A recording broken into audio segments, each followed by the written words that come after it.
So I have a 4x6 gridded out picture, and I have my paper gridded out in 4x6 squares. And it's very important that you go square to square when gridding, not rectangles, not anything else.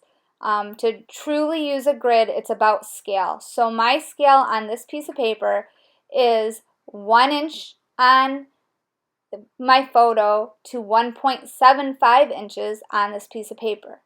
Then you draw one square at a time, and you draw everything that you see in that square that you want to be drawn in, and you compare it.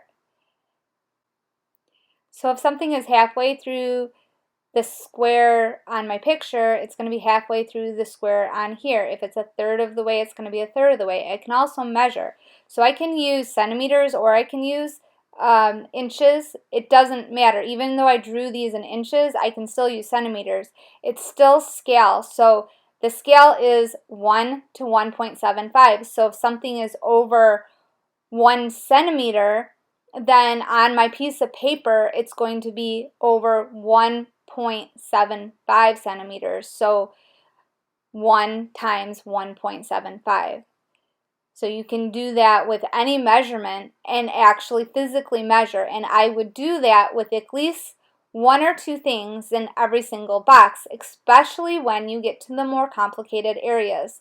For instance, where the eyes start, or the bottom of the chin starts, or the shoulder goes over. Those are good, solid things to make sure that you are drawing them in accurately. Also, when you grid, you are only going one square at a time. You're focusing on what's happening in that square, not in any of the rest of them. And don't, at this point, worry about how it's going to connect to the other things.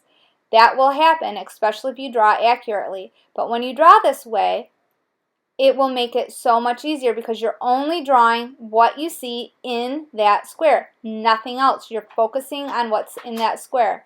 And you go one square at a time. So please don't start drawing and trying to connect through the squares.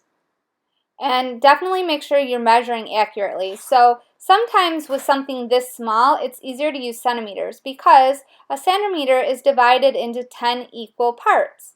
So sometimes that's a little bit easier for you to think about than the inch, where if you're looking at the inch, remember that the larger marks, they're divided into quarters. Whereas on the centimeter, you have those 10 equal parts.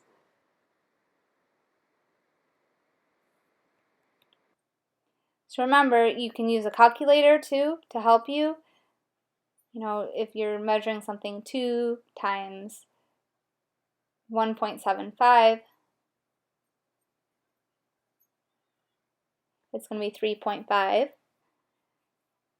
So you might get some unusual numbers.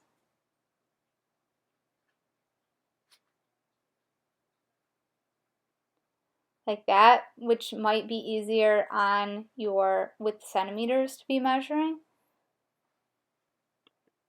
So just remember, only one square at a time, go across and then go to the second row. Don't connect from the first row through to the second row to the third row. Do it how I'm telling you to do it.